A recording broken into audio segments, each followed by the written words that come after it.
всяка сутрин, преди слънцето да докосне планината. Звънците събуждаха долината. После, един ден, настъпи тишина.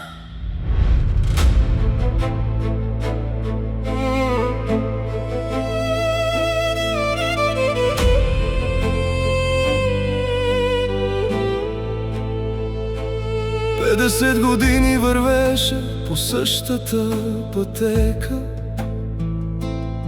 преди да се събуди светът, поздравяваше изгрева, а стадото познаваше гласа му.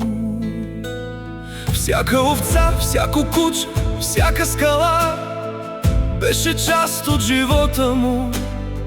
И често казваше на малкия си син: овчарят не притежава планината, той принадлежи. Не мечташе за богатство, не искаше дворци, не искаше луксозни коли. Мечтаеше само едно: синовете му един ден да продължат пътя му. Ако няма овчари, кой ще пази планината? Кой ще сложи агне на трапезата за Гергьов ден? Когато чановете замлъкнат, ще замлъкне част от България. За едни това са само овце, за него това беше животът му. После дойдоха документите, проверките, новите правила. Всеки ден нов страх. Всяка вечер жена му го гледаше мълчаливо. Виждаше, че вече не спеше спокойно. А в месарницата агнешкото стана лукс, почти 30 евро за килограм. А човекът, който го отглеждаше, пак едва свързваше двата края. Къде се изгуби справедливостта?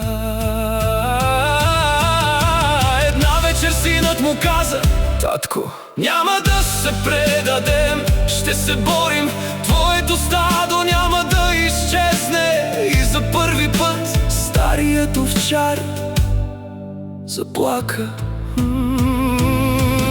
Ако няма овчари, кой ще пази планината?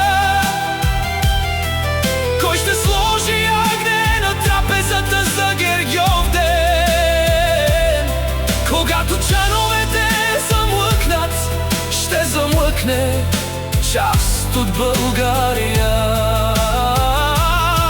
Не убивайте надеждата, не оставяйте селата празни. Една сутрин овчарят вече го нямаше, но слънцето пак изгря. И по същата пътека вървяха двамата му синове, същите кучета, същите чанове, същата планина. А вятърът сякаш носеше гласа му: пазете стадото, пазете България.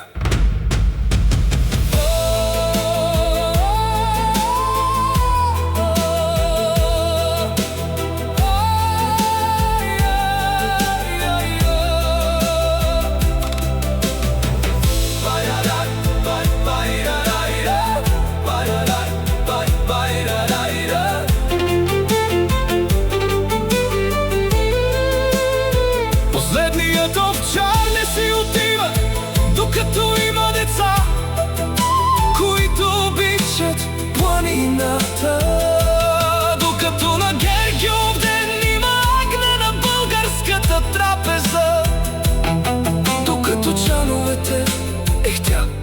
по склоновете.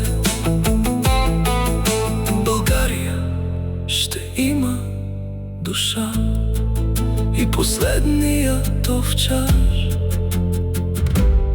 ще живее